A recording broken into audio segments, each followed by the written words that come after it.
fellow Star Wars nerds, and welcome to Unlimited Content, the podcast where two brothers talk about all of Star Wars TV and film in chronological order on the internet as an excuse to hang out more. We're your hosts, Sam and Jack, and this week we're talking about the Clone Wars Season 1, Episodes 13 and 14, Jedi Crash, and Jedi Defenders of the Peace. Oh man, I tried to do that all in one breath, and it did not go well. It went well up until that last second. Gosh, that last little moment. Yeah, oh man. Jack Ford, hi, how are you? I'm doing pretty good. I wish I was less sweaty, but less otherwise, I'm doing good. Yeah, we are. It has been a historically hot time in Texas. Oh man, we reached last week. We reached 50 days of the year have been 100 degrees or more. Goodness. And yeah, it's been 100 degrees for a month straight, like triple digits for a month straight at this point. Well, it's very hot. And working at a news station, and every day they're like, hey, guess what? We're making a new record today about the weather. And also, hey, guess what? Later this week, it's still going to be 104 degrees out. Barf. I'll tell you about the possible rain chances we may or may not have coming up next. Oh, man. Yeah, I was, gosh, that sucks. I was talking with Mom on the phone, about an hour before we recorded. And she said that they, in Dallas, got their first below 100 degree day in a month today. Oh yeah. And she said it was an Arctic front is what she called it. An Arctic front. Meanwhile, I was sitting yes. Yeah. Yeah. Meanwhile, I was sitting on my porch enjoying this 70 degree weather in Kansas City. Just come 8 hours north, Jack, or 10 hours north for you. Come on. Yeah.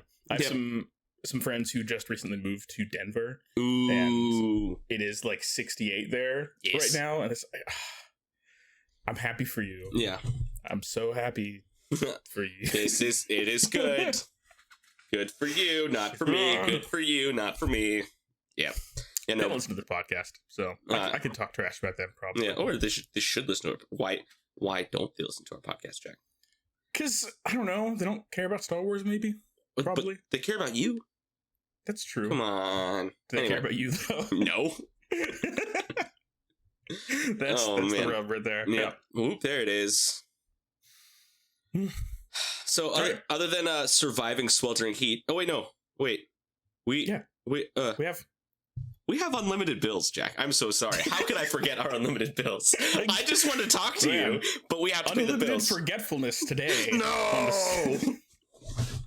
All right. Yeah, I wish we could just talk, but we do have to pay those bills, Sam. All right. Who could be our unlimited sponsor this week? Today's episode of Unlimited Content is brought to you by air conditioning for obvious reasons. Yay! Both figuratively and literally, because I would not be recording this podcast right now if I didn't have air conditioning. I would instead be going somewhere else where there is air conditioning. Yes. Yes. Air conditioning is good.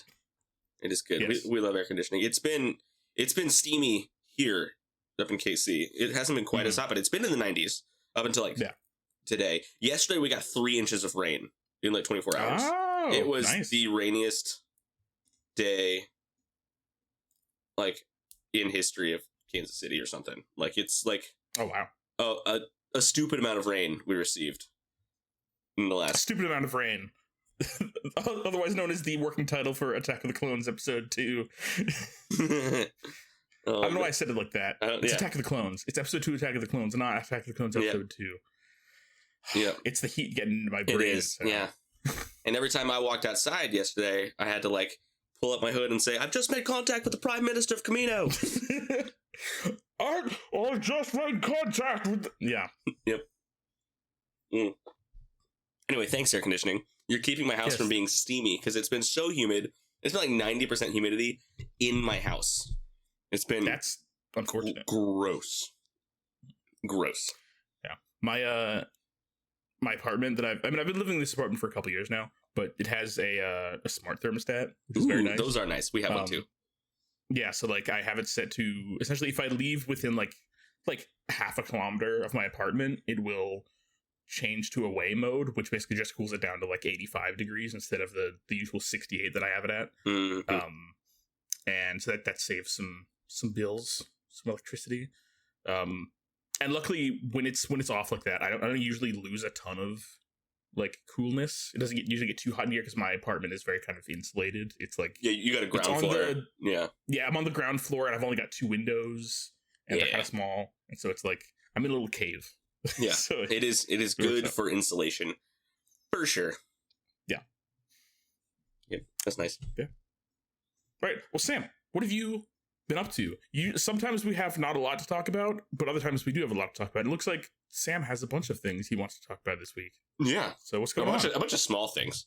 First, it's still a bunch. Yeah, it's still a bunch. First thing, it's mid-August right now, and it is getting into Sarah. I've talked to Sarah and I have a garden in our front yard. Yes. It's beginning to be harvest time in our garden. We just got like a dozen little cherry tomatoes off of one of our little tomato plants, and we got potatoes out of the ground. So we're starting to harvest our potatoes, boil them, mash them, stick them in a stew. Yep. So very excited about that. It was very satisfying. It's like it's like been taking up our front yard, and it kind of like it. I'm used to just like front yard being like looking like a normal front yard, and it just kind of looks a little ratchet just because it's just a bunch of plants growing up, and we haven't been doing a great job of like weeding out between the plants. So it's just kind of like things that look intentional, and then grass that's growing really tall that I can't like mow or weed whack between them. And but it's been really nice. It was really nice just like getting my hands and knees and digging out just like, oh, there's actually potatoes. Like we actually did something. We didn't just like not mow half our yard. Like there's stuff here. It's really it feels good, man.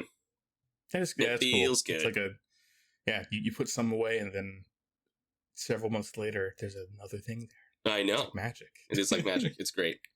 That's cool. Yeah. I also like that.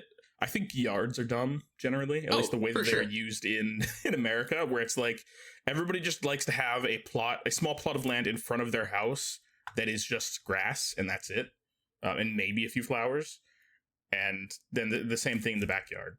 And it's like grass is it uses a lot of water and doesn't recycle a lot of carbon dioxide, so it's not great for the environment, and it's just. You could do so many better things with the yard than that. Yes. Like I want to see more gardens. I want to see more like local wildlife, wildflowers and things, and so.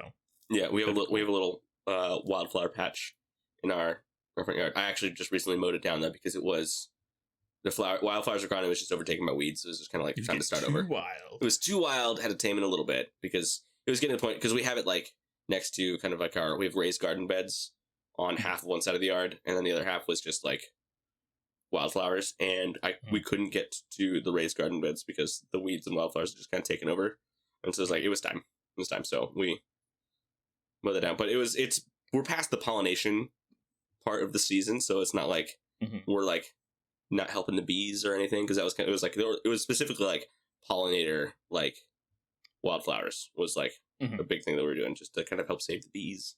Another great day of saving the bees. That lady might be your neighbor. She lives in Austin. She's the Texas Bee Works lady on TikTok. Saving the bees. Yeah, the way she says that is always very satisfying. It's very satisfying. Yeah. So, I don't know what I was talking about, but that's what we've been doing. But, no, that's cool. We also like you were talking about like wanting like native plants and stuff. Sarah and I are always like daydreaming about like whenever we have a house that we own and we're not renting, we actually want to like invest into like substantially into like that. We want to like plant a bunch of juniper trees because juniper trees for this area are first off, they're very pretty. They smell very nice, but also they are the tree in the Kansas, Missouri, Midwest-ish area that suck up the most carbon out of the atmosphere. Oh, cool. Yeah. So we want to kind of actively combat climate change by cleaning our air, having cleaner air for us to breathe, and also like that's cool. Rabbits like to hide in there, and Sarah likes rabbits, and Marion likes rabbits, so that kind of stuff cool. Too. Yeah. So I have two plants. I have one small one that sits in my windowsill in my bedroom, and then another one that sits by the window in my living room. That's a larger one. I have like a peace lily. Ooh, I love peace lilies. I've had them for a while, but the peace lily I think is starting to die. Like to be clear, I don't have a super green thumb. I have like there's a tinge of green to my thumb, I guess. But I have several friends who are very into plants and their greenery and everything. So I'll probably ask them what's up with that. I think it's probably just old because I've had it for a while. But yeah, it's just like parts of it have started to turn brown and fall off, and like it's staying watered and it's getting as much sunlight as it can within my very shaded apartment. Have you considered getting like a grow light? Because we got one of those like just like $10 off Amazon. You just like it's like a little LED light that like just gives like the right kind of UV lights that plants need. I did not know that was a thing. It is a thing. But yeah, I could look into that. Yeah, we have a like a kind of like a pothos, which is like I think it's called pothos. It's like the long one that kind of like branches out and like vines like Grams and Gramps had one in their sunroom. Yeah, so we have one of those in our kitchen, but like it doesn't get a lot of. It's a north facing kitchen. It's just a small little window, so it doesn't get a lot of light. And so we have a grow light on that one, just like on the pot itself, and it is thriving right now. Nice. So, and it was not before we got that.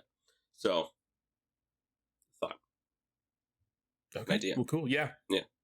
That sounds cool. I like the idea of having a lot of plants in my apartment, but it's like, A, my apartment's not super big, but also B, I don't get a ton of sunlight. Sure. And so it's like, it's a combination of things. And also, like, I feel like plants can get expensive. Oh, yes, very much. You know, so. Yeah. It helps that one of our good friends up here works at a garden shop. And we don't tell her boss, but we take advantage of her employee discount often whenever we're getting plants. Okay. You better hope that her boss doesn't listen to Unlimited Content, a Star Wars podcast like Jack and Sam. Well, there's a reason I'm not naming this person, in case they do. Our widely listened to and critically acclaimed podcast. Yes, critics all agree it exists. That they do. If there's one thing critics can agree on, is that we do have a podcast.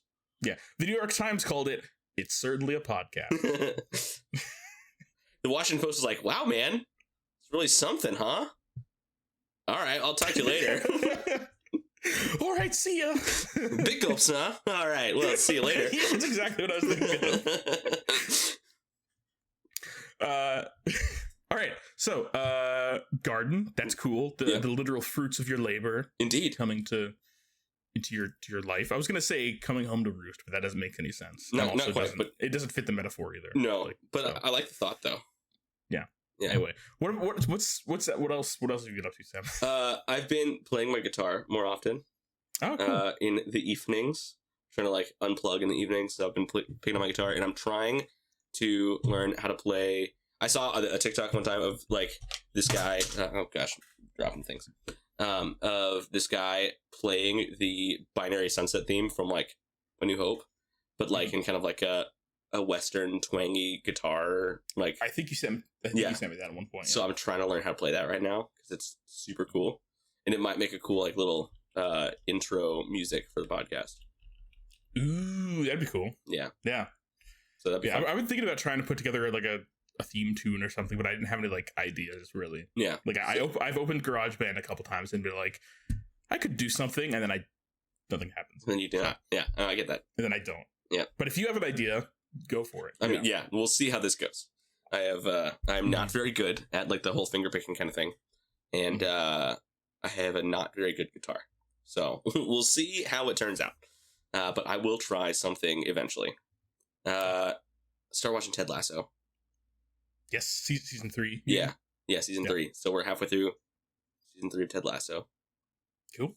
Very good.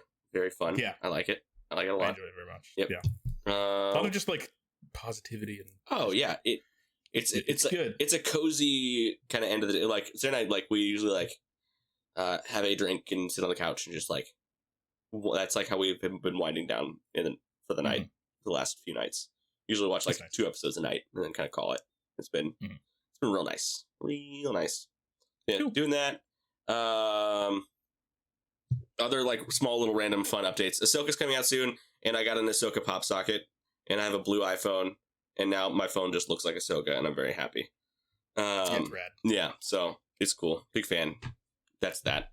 And then all right, so now I have an actual question I want to ask Jack.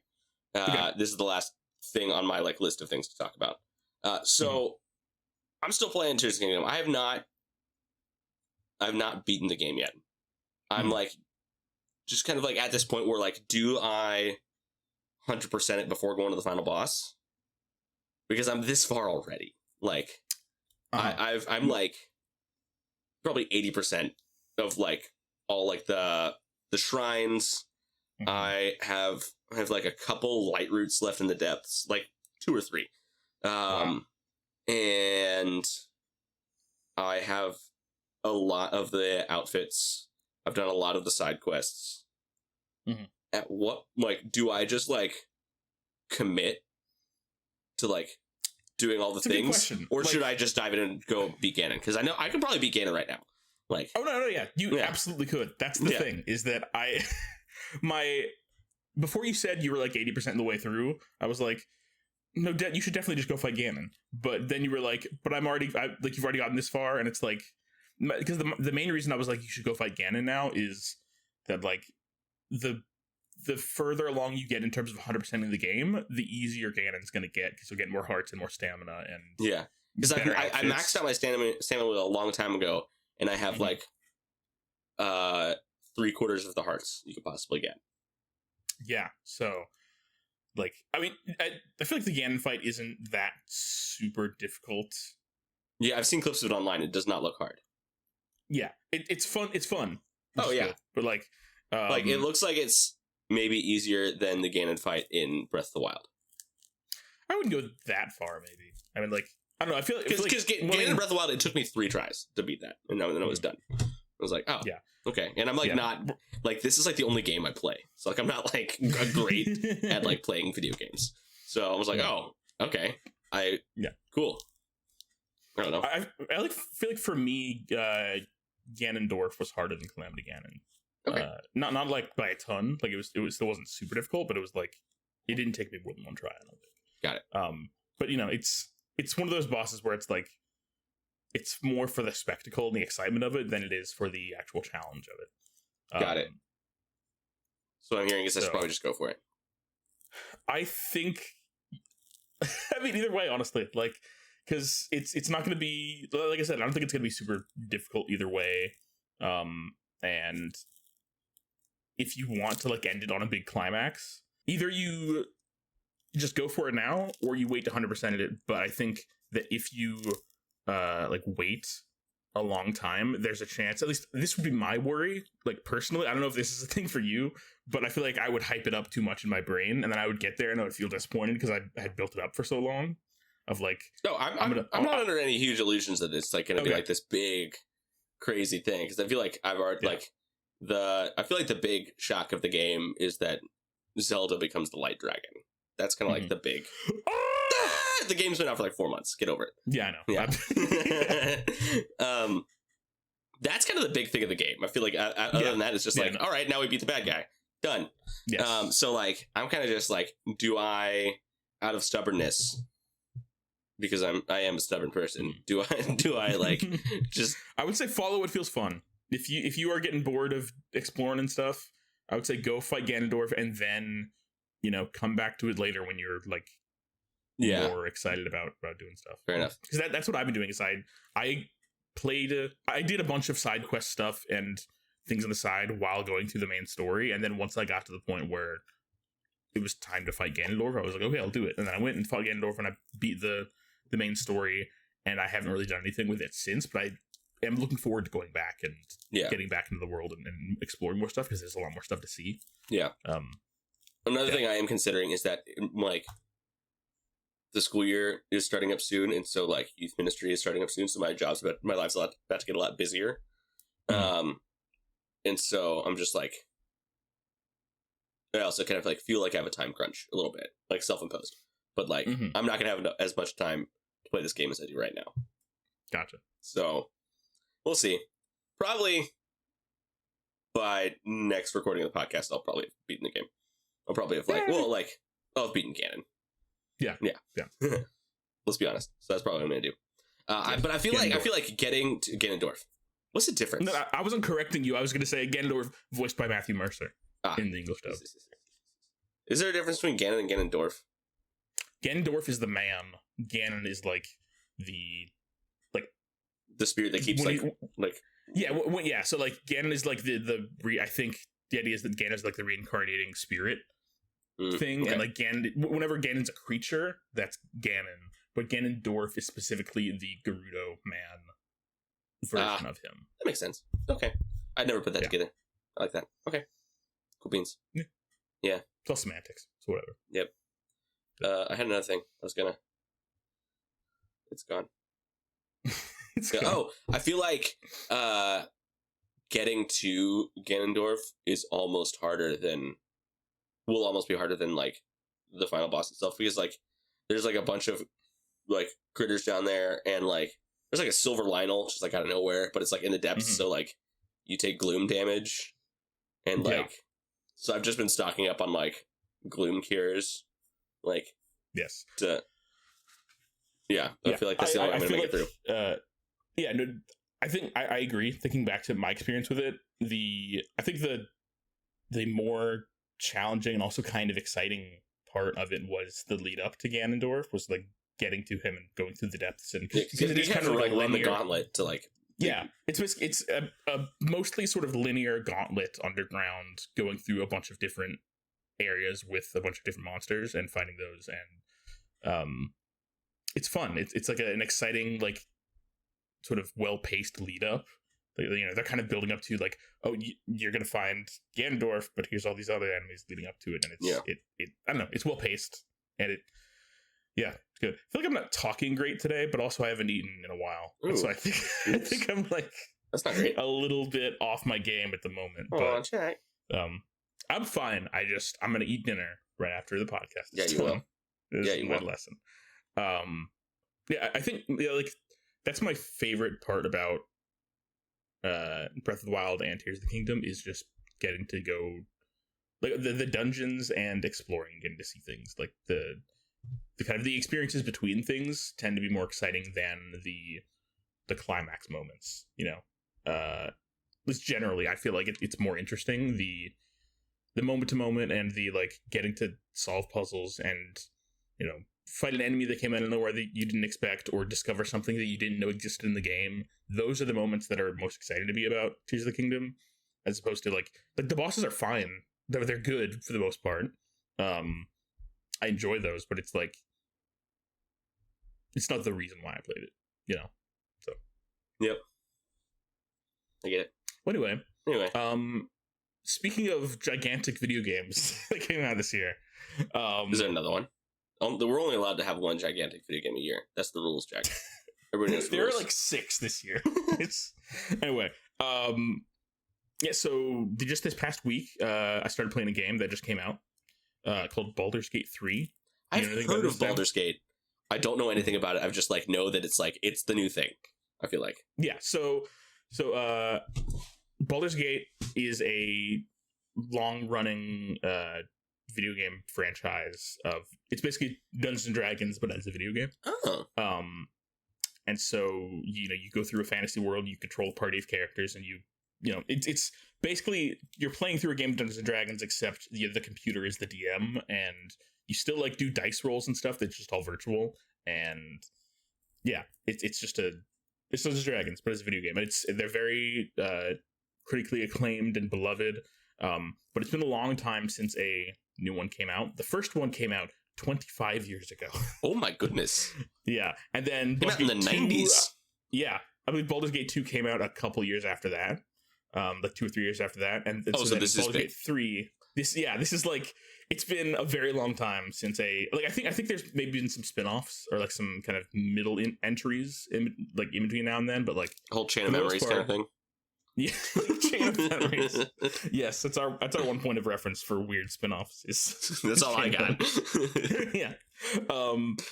But yeah, so it's been a long time in the making. The first 2 games were made by BioWare, who is a studio that is most well known these days for doing the Mass Effect games and Dragon Age and whatnot. They also did Knights of the Old Republic, those games. So Star Wars connection there. Yes. But the current iteration, the third game, is being made by a studio called Larian Studios. They made the Divinity Original Sin games that were very similar, like they're CRPGs, computer RPGs, which is basically like tabletop role playing translated directly to a computer game, as opposed to something that's like Kingdom Hearts has RPG elements, but it's not the same as like playing a Dungeons and Dragons game. It's not like turn based. Anyway, I see. So those games are very acclaimed, and so this one has been highly anticipated by a lot of people for a long time. I was never super excited for it, just because like the CRPG formula has never really been my kind of game, because it's kind of game that it's turn based, and it's also like from a kind of a top down perspective, like a pulled back camera. And I feel like the games that I am more excited about and get more engaged in are ones where you have like direct control over a character, and then you're kind of closer up to it, and you feel like you're in the world. Yeah, I like that kind of aspect of like the visual immersion of it. And plus turn-based games have never really been my thing. Sure. I'm more of like an active, like I like to actively control a character, that kind of thing. Yeah. But a few days before Baldur's Gate 3 came out, the reviews started coming out, and it's getting incredible reviews. The last time I checked, it has a better Metacritic score than Tears of the Kingdom, which is the only other game this year that... It's the only game that has a better Metacritic score than Tears of the Kingdom that came out this year. Wow. Yeah, so... Okay. Yeah. And it is a gigantic game. It's like something like 100 hours to beat the game or something, like to complete the story. And... Man. Yeah. So anyway, I got swept up in the hype of like, oh, this is a big game. People are really excited about this, and like I kind of want to, occasionally a game will come out where I'm like, I wasn't super interested in it before, but then it becomes like the thing in the zeitgeist, and I'm like, now I kind of want to be, I kind of want to play it, so I can know what everybody's talking about, and plus it's just being incredibly well reviewed. Yeah, it's. I've seen a lot of headlines of like a lot of people assumed that Tears of the Kingdom was going to be this year's game of the year, but then Baldur's Gate 3 came out, and people are like, well, maybe, Oh man. But yeah, so it is. I don't have a ton to say about it yet because I'm not very far into it. I got it. I like reached out to my like Discord friend group, my friend chat, and was like, hey, if I got Baldur's Gate 3, would anybody want to like hang out with me and watch me play it? Yeah, kind of chill.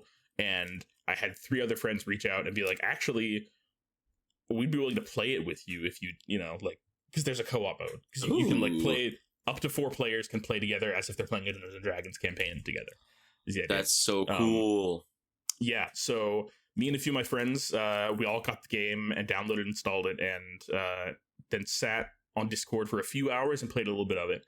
But like the first half of that was like us creating our characters. Yeah, because that's how it goes. You know? Yeah. But also it's just like, especially with this kind of RPG, it's the character creation process is very involved, and there's a lot of different decisions to make about like, not just about the look of your character, but also their background, their race, their class, but just determining the different types of abilities they have, and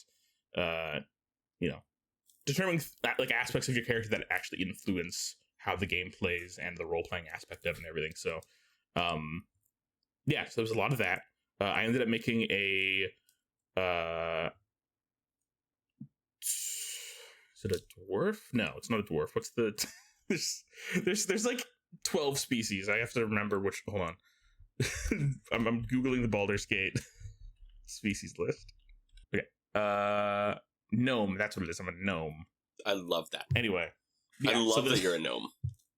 like a yard, like a yard gnome. Yeah, I'm a garden gnome. No, I'm a gnome ranger. So I've got a bow and arrow. So the races in Baldur's Gate 3 are Dragonborn, Drow, Dwarf, Elf, Gnome, Githyanki, Half-Elf, Half-Orc, Halfling, Human, and Tiefling. Yeah, Githyanki is like, it's the one that I'm least familiar with, but apparently they're kind of like lizard-looking people, and they're apparently from space. That's what I understand. Cool. But yeah, so I'm a little gnomish man with a bow and arrow and like silver hair, and I look very dapper. Nice. You said another one of the things was tiefling. I learned what tiefling was today because our brother Max, because of Max's thing, he's in a tiefling like web magazine something, right? What is it? You know better than I don't quite understand what it is. I saw as much as you did, but like it's his art, posted on Instagram about it. Yeah, his art is featured in tiefling something or other. It looks cool. But zine. That's on Kickstarter, I think. Yeah. There it is. Yep. Zine is the term. Yeah. Cool. Yeah. But yeah, tieflings are they're like demon people, basically. Yeah. They've got horns and tails and whatnot. Yeah. But they're human-y looking. Anyway. So we created our characters and then we played through a little bit, and I feel like most of what we did was just us kind of getting used to how the game plays and like how to control things. Like, because I've played enough Dungeons and Dragons to where I know how this would work in the real world, but like when you translate it to a computer, it's like, what are the things you have to click on? Like, you're not like physically moving pieces and rolling dice the way you would be like at a table with friends. You have to figure out, okay, which of these 1,800 buttons on my screen right now do I have to click on in order to like do the right thing? Oh, gosh. Anyway, it's just it's a lot, but I'm excited to get more into it. I also have started. I want to do a solo campaign also, because it's one of those things where like we can only do our campaign together if we're all available at the same time. And so I want to start like a solo campaign. So because also with the co-op campaign, I can't get to know any of the companion characters very well, because the companions that you would play alongside in the single player game are replaced by your friends in co-op, basically. So it's kind of one or the other until you finish the campaign. Yeah, but yeah, basically, like you can you can like still go and talk to them and stuff, but there's not as much you can do with like they can't join your party essentially because there's a limited number of people that can be in your party. Got it. So if it's you and your 3 friends playing together, then you can't have any of the NPC companions join your party. But yeah, I'm very excited to get into it because I have been wanting to play a Dungeons and Dragons campaign for a while now, because like I said, I watched a lot of Critical Role and I played a couple campaigns in college, and I just haven't had like the opportunity to be able to get into a campaign and find somebody who's willing to DM it or whatever. And this feels like the next best thing is being able to, just my computer's the DM, Nice. So yeah, I will report back over the next few episodes probably with what my adventures have been in Baldur's Gate 3. But at the moment, all I really have to say is it's a very big game, not just in terms of how long it is, but in terms of how big the file size is. So I decided I wanted to install it on my Steam Deck as well as my desktop so that I could, play it at work. Because it feels like, during downtime and stuff, because it feels like this is the kind of game that will very much be like because it's such a long game and it's so kind of like reading focused and it's very like story driven, it feels like a really good kind of game to have on the Steam Deck. It's kind of like this similar experience to kind of reading a book or something. Oh, okay. That's kind of the vibe I get. But I had to clear 125 gigabytes off of my Steam Deck in order to download this. Oh my goodness. So that took a while, but I got there eventually. Fun fact. If you have 2 devices that are on the same wireless network that are both logged into the same Steam account, you can, instead of having to download a game again, you can transfer it wirelessly over your local network from one device to the other. So like I initially installed Baldur's Gate 3 on my desktop PC, which is hardwired into my router. And then for my Steam Deck, I just wirelessly transferred it from my computer to my Steam Deck, which ended up being a lot faster than if I were to like download it again via the internet to my Steam Deck. Nice. So, fun fact there. That is super fun. Yeah, if anybody out there has Steam Deck, Max, if you're listening to this episode and that ends up being helpful for you, there you go. Yep. Yeah, Baldur's Gate 3. And then the other thing I've been dealing with is, as Sam knows a little bit about, is some issues with Google Drive and my hard drive have been going on. Basically, like, what happened? What happened was, I have this 10 terabyte desktop hard drive, or I think it's 8 terabytes. That's so big. It's big. It's my big backup drive. It's where I store anything that has like a large file size. So a lot of video files and audio files I keep on there. And for whatever reason, last week it started acting up, and like my computer wouldn't recognize it anymore. And then because of that, and Google Drive was like, "Oh, I guess you deleted all those files."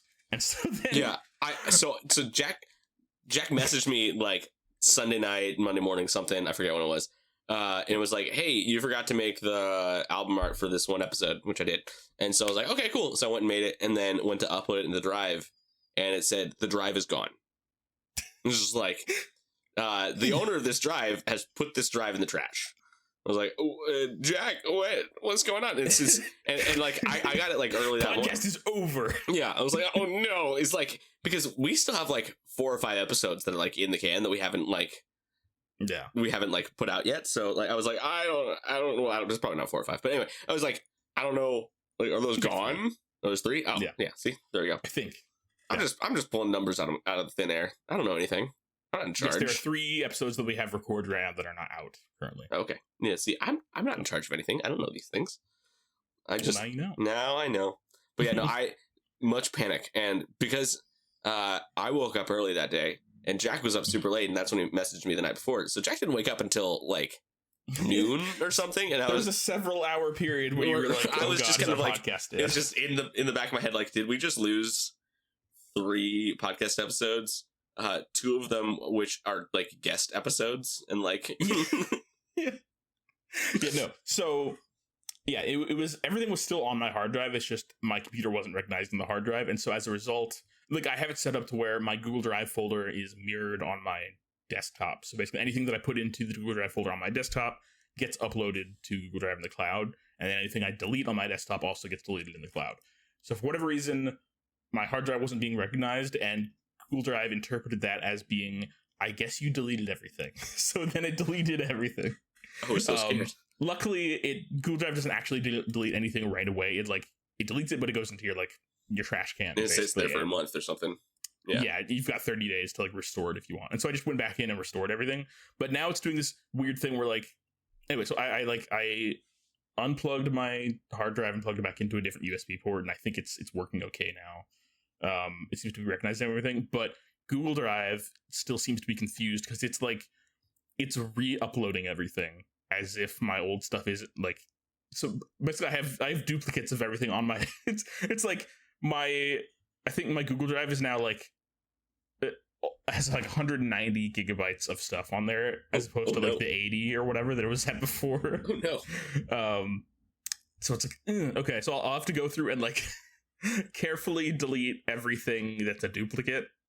Maybe just wait until you've uploaded that episode and then go through duplicates. Yeah. I'm getting, so my storage is 96% full at the moment. Which is frustrating, and I like, as far as I can tell, there's no way to just like delete duplicate files through Google Drive. So anyway, that's been the thing that's been causing me headaches. The old technology. Yes. But yeah, that and Baldur's Gate 3 have been my past few days. And Ahsoka hype. Speaking of which, Sam, what's new and upcoming in the world of Star Wars? Oh my goodness. We are like 9 days away from 9? 9. I'm going to say 9. I think so, yeah. From episodes 1 and 2 of Ahsoka dropping. So by the time this episode comes out, I'm sure a couple episodes of Ahsoka will already be out. But I'm just so excited about. Yes. But oh my goodness. So very excited. And yesterday, I think it was yesterday, we got a new trailer for Ahsoka, or a new like sizzle reel or whatever you want to call it. Yeah. And there's a voiceover in this trailer that is Hayden Christensen as Anakin Skywalker talking to Ahsoka, which we've never heard before.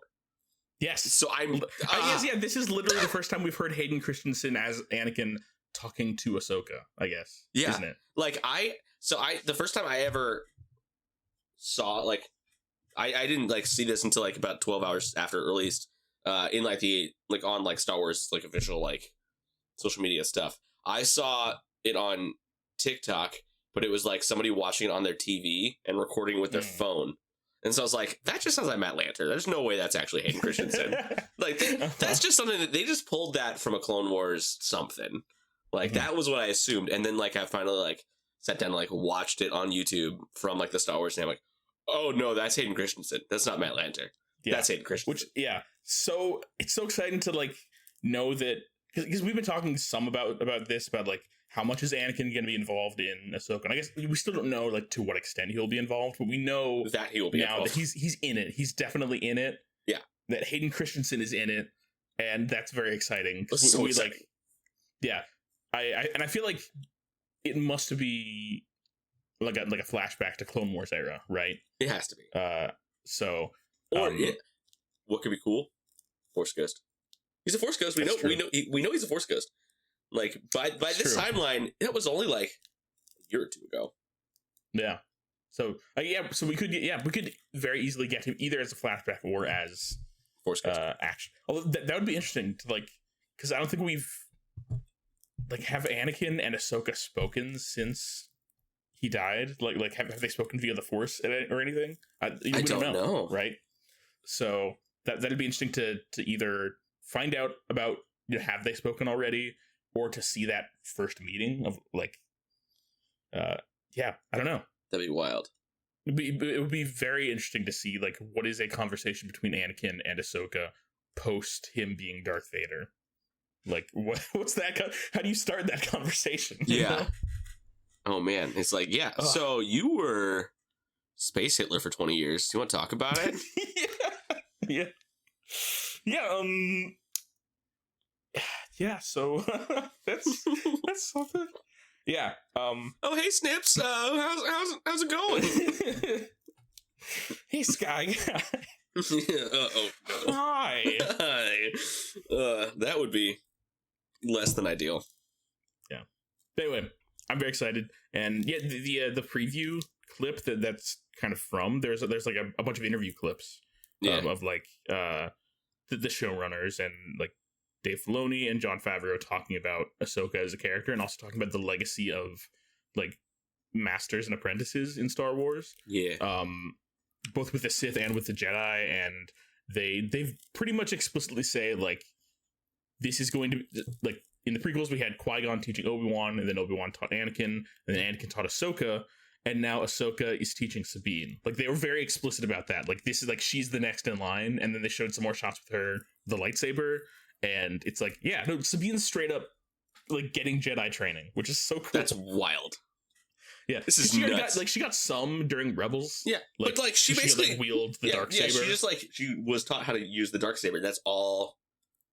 Mm-hmm. Like there might have been like implications otherwise, but like it's not. I mean, I'm sure like when we get to that part in Rebels, like 6 years from now, we'll like be able to like I don't know glean in some more, especially with having seen Sabine in Ahsoka.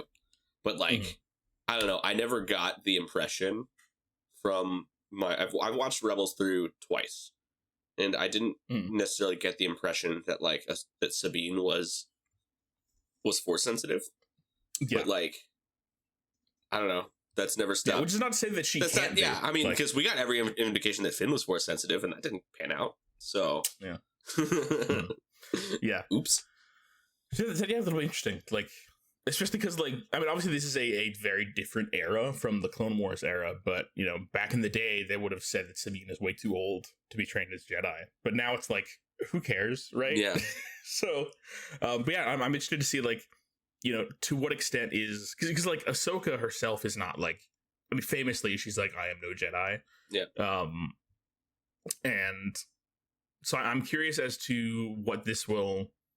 look like. How much will this show go into, like, what does Ahsoka see herself as? Does she see herself as a Jedi, or is she just like a Force user who happened to be trained by the Jedi, or did she see herself as like one of the stewards of the Jedi Order going forward? Yeah, you know, like because she definitely has association with Luke. Yeah, who is actively building the Jedi Order, and she's so like, and she's referring like younglings to Luke. So it's not like she's opposed to the Jedi Order as it stands right now. Yeah. Yeah. But yeah, as for how she feels about her relationship with the Jedi Order, I'm sure it's a little more complicated. Oh, yeah. You know? So it'll be interesting to see, like, how they go into that. And also, like, in what sense does Sabine see herself as being a Jedi or a Jedi in training? Like, is she just learning the Force and lightsaber combat but not necessarily being like, I'm joining the Jedi Order formally, or is it like an actual formal, like, this is my path sort of thing? Yeah. I know, lots of questions, lots of question marks, and all of it exciting. Many such questions. All of it super exciting. So many lightsabers, so many cool... I'm so excited. Oh, yeah. I'm so excited. Yeah, so... It'll be so good. By my calculations, 2 episodes from now, we will be talking about our reactions to the first 2 episodes of Ahsoka. So, in Unlimited Content episode 21 is when we'll start talking about Ahsoka, as somebody who's seen the first couple episodes of Ahsoka. It's very, very good, very good, very good.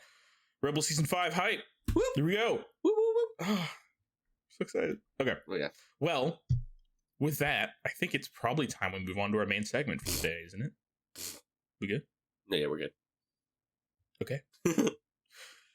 Well, let's do it. Sam, where does this series of episodes take place in the timeline? Dude, 21 BBY, you know. Come on. My favorite year. It's my favorite. Of the BBY. All right. Man, it's going to be a banner day once we get to ABY. Oh, wow. So weird. Oh, wow. We have 21 whole ABYs before we get there. Or BBYs. It's a lot of BBYs. So many BBYs. Okay. So this is a 2-episode arc, right? Yes, we were watching episodes 13 and 14 of Season 1 of the Clone Wars, Jedi Crash and Defenders of Peace. And these are some wild episodes, man. Nuts. Some stuff happens. Yeah, a lot of stuff. Yeah. Very much fun. Yes. Yeah, before we go into this, I just want to give my, brief summary of the premise of this episode. Just please. Please, into perspective. Please do. All right, so, yeah, stop me if you've heard this one before, Sam, but Aayla Secura, Ahsoka, a gravely injured Anakin, and Rex, and a bunch of other clones crash land on a planet that is, vaguely Africa, and they're attacked by lion vultures, and then they find a village of pacifist Irish lemur people who live in huts made from giant walnuts. Wait. Wait. What? Wait, are you trying to say this is, what are you trying to say? I'm just saying it's absurd. It is I'm absurd. not making a reference to anything. Oh, okay. Okay. Did you think I was leading up to something? Yeah, I was like, is there some major, pop culture thing that I'm missing? What is going on? No. I was like, this is all one big reference to... I'm like, it's been a while since I've seen Planet of the Apes, but, is that what we're talking about? I don't know. No, I just think it's, the number of weird details that are in this episode, are just, we've got... And the fact that the lemur people, lemur people... That roll around like Sonic the Hedgehog. Yes, yeah, I forgot to add that. Yeah, they roll around like Sonic the Hedgehog. Or Gorons, yeah. Yeah, it is... Yeah, and then also later, George Takei shows up as a separatist guy. We love it. with the weapon of mass destruction. Yeah. Yeah, George Takei basically just napalm everywhere. Yeah, it's bonkers. It's... Yeah. We should get into it. We should. And it all starts with a weird car crash. So here we go. All right, so the episode 13 is called A Car Crash? Car Crash to Lily and James Potter? All right, so the moral of Jedi Crash...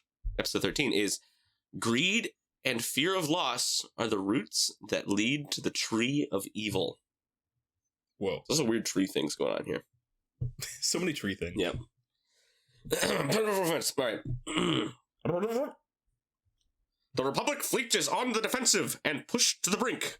As war rages in the much contested Outer Rim territories, chaos and fear mount as the Separatist army wages an epic battle against the heavily outnumbered Republic ships in the far reaches of the Quell system.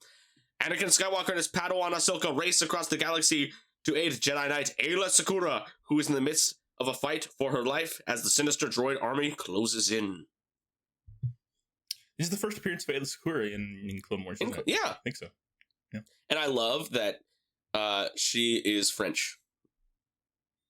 Yes, as all the Twi'leks are, as all the Twi'leks are, yeah. They're the French, just like these lemurs are the Irish. Yeah, of Star the Wars. Twi'leks are the French. Yeah, and they're all freedom fighters too, which is hilarious. All right, so it's excellent. Here we go. Plot summary: Anakin Skywalker and Ahsoka's fleet go to assist the fleet of Jedi Knight Aayla Secura, who is being heavily damaged by 3 Munificent-class star frigates. the Separatist droid commander, a tactical droid, sees an opening as the frigates dispatch rocket droids onto her ship's hull. Anakin and Ahsoka arrive just in time, their ship launching 3 gunships. The rocket droids take notice and fly off to intercept. Anakin leaps onto one of the droids to dive right into Sakura's damaged destroyer, the Liberty, as his Padawan and troops when the gunship crashes.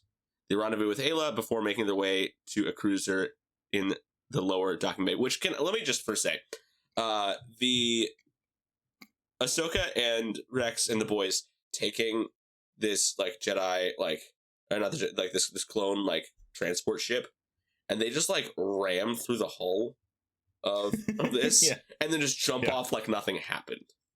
Like, it was just like... I guess that ship is just disposable this time. Yeah, well, but no... Different times. Yeah, one, the ship is just, like... But, like, the ship, it doesn't break up or anything. It just kind of, like, pokes a hole through the hull, and it's just kind of there. And then they just open the door like nothing happened, and then jump out all completely fine. I'm like, how is no one dead from that impact? I don't understand. Fair, Rex is like, hold on to something.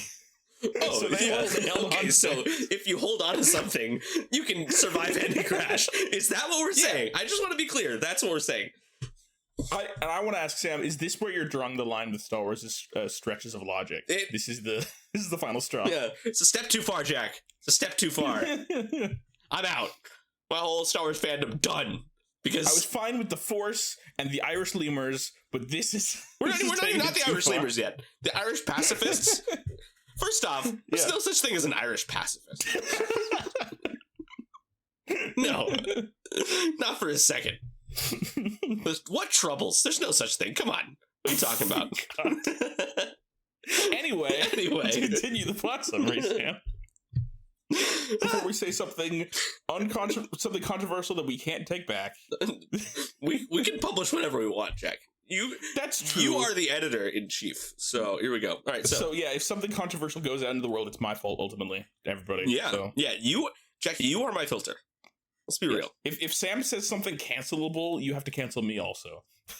Wow, now I'm going to try to say something cancelable just to take you down with me. No! All right, so, however, the Separatist tactical droid orders the destruction of the remainder of Ayla's fleet, and the massed laser fire causes an explosion to rip right towards the escaping group of clones and Jedi. Anakin force pushes the others to safety, then attempts to use the Force to telekinetically maintain integrity of a bulkhead as he closed off to ward off the explosion. Jack, did this feel familiar? This one little scene right here. Did this feel familiar? Yeah. Give me war flashbacks to Rebels. Oh yeah, we just see one of our most favoritist Jedi trying to use the Force to hold back an explosion. It has never ended well, except for the one time that it did. Yeah, while his friends are all trying to board a ship and get away from the explosion. Yeah. Oh man. If you don't know what we're talking about, watch all of Rebels and then the finale of Rebels, and that's where we're at. Anyway, cool. Moving on. All right. So he fails to restrain the full concussive force of the explosion. Surprise. Which hurls him into the bulkhead behind him, severely injuring him. Ahsoka manages to haul him out, and they get on the cruiser. However, before they can dock at the Resolute to give Anakin medical attention, fire from droid fighters knocks out one of the pilots, accidentally activating the hyperdrive. The cruiser quickly detaches from the Resolute, then shoots off into hyperspace. Yularen, we love Yularen, orders his men to orders his men to finish the battle before going after the cruiser.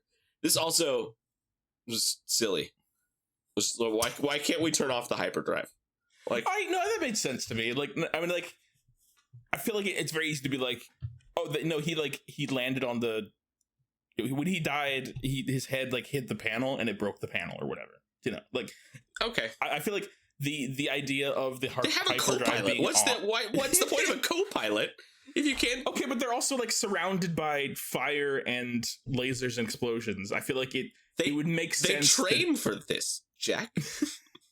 Yeah, and sometimes things go wrong in wars. You know? No, that never happens. I thought that was... I'm willing to, kind of look past those contrivances for the sake of this cool moment of, oh no, the hyperdrive can't turn off. We have to get out of the way, and then we are rocketed off to who knows where. I thought that was a cool. It was really cool. I'm just in a mood where I'm just questioning everything now. That's just where I'm contrarian. I'm being contrarian. I'm just like, I'm gonna point at everything now because now my brain is focusing on. Anyway, I'm being a real Armand White today. I'm having fun, Jack. I don't know about you.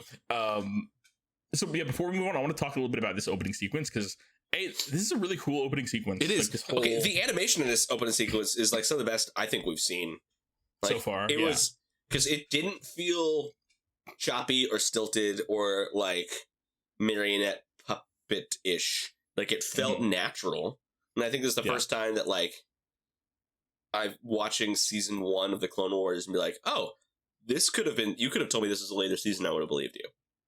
Right, we're starting to get into the groove of animating these things, and like it looks really good. Yeah, there are moments throughout the season where like I feel like the quality kind of jumps a little bit. Yeah, you know, there are some episodes where it's like they're animated in a way that feels very stiff, very artificial, and like kind of unfinished. Not necessarily just the Jar Jar episodes, but yeah, but yes. And then there are other episodes like this one where it feels much more kind of polished. There are a lot of ways in which this arc feels really well crafted. Yeah. So the other than the car crashes, but we can. So the beginning of this, first of all, this whole big sequence reminded me a lot of the the sequence when they're all skydiving in season 7 during the Siege of Mandalore. Yes. Or before, I guess this was before the Siege of Mandalore, wasn't it? It was. Anyway, it was the part when when Ahsoka is like on the ship and she like jumps off and skydives and whatever, and that whole sequence, it's amazing. It reminded me of that because it was a similar sort of like, you know, Jedi's jumping through the air during a sky fight type thing. But yeah, so it reminded me of that. I also just thought it was very pretty sequence. There's a lot of great like visual moments in these episodes, but in particular, there's like the shots of like the battle cruisers that are like on fire and they're against the sky blue background. Just a really nice contrast there, and very kind of bright and colorful in a way that we don't usually get with like the ship battles, because usually they're in space. And yeah, I just thought that was really pretty, and there was a ton of ships. It felt very like big, and like this is a sequence that could have happened in one of the movies. Yeah, it felt cinematic and big and exciting. It did. Because one thing I noticed, and I wanted to point out, I don't know if you noticed this, but the ship that the hyperdrive accidentally like turns on that ship they're flying, it's the same like make and model of ship that we see in the opening scene of Phantom Menace. The one that that explodes on the Trade Federation thing. You remember that? Right. Yeah. Because I remember, because I had I don't know if we still have it. It might be at Mom and Dad's house somewhere, but I had the Star Wars Episode 1 like visual dictionary, whatever, and like it was like one of those like big like giant like hardback books. Like it was like the cross sections. Yeah, book, wasn't it? Yeah. It was the cross sections of the ships. That was cool. Yeah, it was super cool. Yeah, but that was one of the ships, and that was my favorite one, I think, other than like Darth Maul and the Naboo Starfighters. Yes, cool. Naboo Starfighters, always classic. Oh yeah. That model of ship reminds me a lot of like, I feel like this is it's supposed to sort of be the precursor to like what the Tantive 4 was. Oh, absolutely. Yeah. You know? Yeah. You see that the kind of similar design. It's like it's 3 like, you know, jets in the back instead of 6, but it's like kind of the same basic overall design. You could see like that's one of the things I like about the prequel era, is getting to see all these different technologies and designs and the kind of the evolution of them over time. You can like see echoes of like what did this look like 30, how did this look 30 years before New Hope? Exactly. Yeah. But yeah, so this whole sequence was super cool. I loved the action and the excitement of it, and I love how it starts very much in the middle of the action and at a sort of climactic moment of Anakin and Ahsoka are trying to show up just in time so they can save Aayla Secura and her men and get them out of there, because they are like in a tight spot. And and the whole moment with like Anakin jumping off, and then he jumps off one of the ships in midair, lands on one of the flying super battle droids, and then uses that to fly into the enemy ship and then there's a sequence of him just like running down a hallway and mowing down super battle droids from behind, and like super cool. It's just very like, this is Anakin Skywalker at the top of his game, like being it's the original hallway scene. Super cool hero. Yeah, exactly. Yeah, so that was super cool. And also the fact that, like, have we seen flying super battle droids before? No, I didn't remember those. I was like, what is happening? I don't know. Like, it was, yeah, it was interesting. Yeah, that was cool. I thought it was cool. It was super cool. Yeah, and then this whole sequence is very exciting, cool, and then Anakin has his hero moment, and he almost dies. He does. Well, you know, I was thinking with the super battle droids, all I could think of when, like, because we've never seen them fly before, all I could think was, they fly now. They fly now? They fly now. That's all I could think. We'll get to that in 20 years. Yeah. Is that Rise of Skywalker? Yeah. Yeah, it's Rise of Skywalker. Yep. So literally the last thing in the timeline at this point, I think.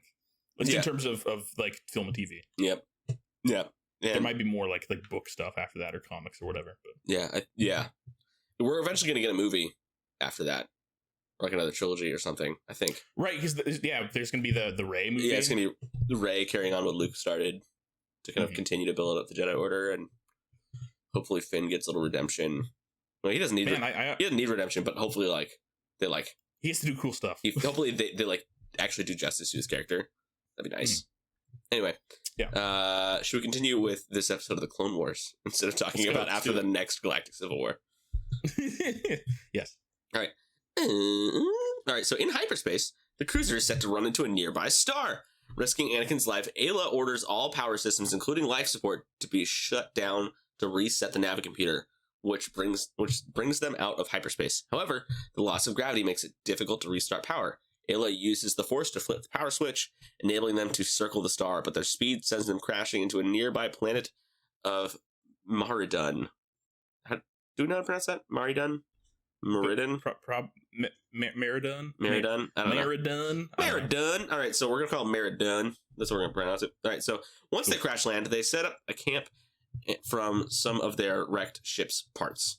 Ayla says they must find help for Anakin. Ahsoka states that she and Rex will stay behind, but Ayla states that they must work together. Bly, who's one of the clones, finds a tablet with a carving of a tree, implying that there may be sentient life on the planet. It's very convenient, just random tablet just at the crash site. It is how it goes. So archaeology works. Yep. All right, anyway, so Rex promises to watch after Anakin, while the others go search for help. Along the way, Ayla senses Ahsoka's confusion over the Jedi code of no attachment, that they are supposed to be compassionate at the same time. Ayla tells her that she was very close to her master, but in time learned to let him go.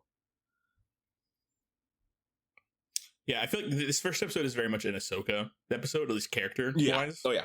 Yeah, this is all about Ahsoka learning to, like, kind of detach herself a bit and to make, like, wise strategic decisions in the face of like potentially losing her master and the people that she cares about, but like, you know, having to like step back and be like, I have to make hard decisions for the sake of the greater good. Because she, like Anakin, is a very passionate, like emotions driven kind of decision maker, at least at this point in her journey. She gets a lot better than Anakin at it as time goes on, as we will eventually. Yeah. Right now, Anakin's got the lead on that, but eventually things go south a little bit. Yeah. So. No. Anakin's story ends up fine. What are you talking about? No. He's gonna be in Ahsoka. Didn't you hear about? Yeah, he's a Force ghost. There's no bad Force ghosts. Come on. That's true. There are no bad Force ghosts. I guess. I mean, I guess there are some like Sith spirits who kind of their like spirits linger on a bit. Like there's an episode in season 6 they're where more like hauntings than Force ghosts. Yeah, they're they're ghosts, but more in the spookier way. Yeah, they are bad. They're scary. Yeah.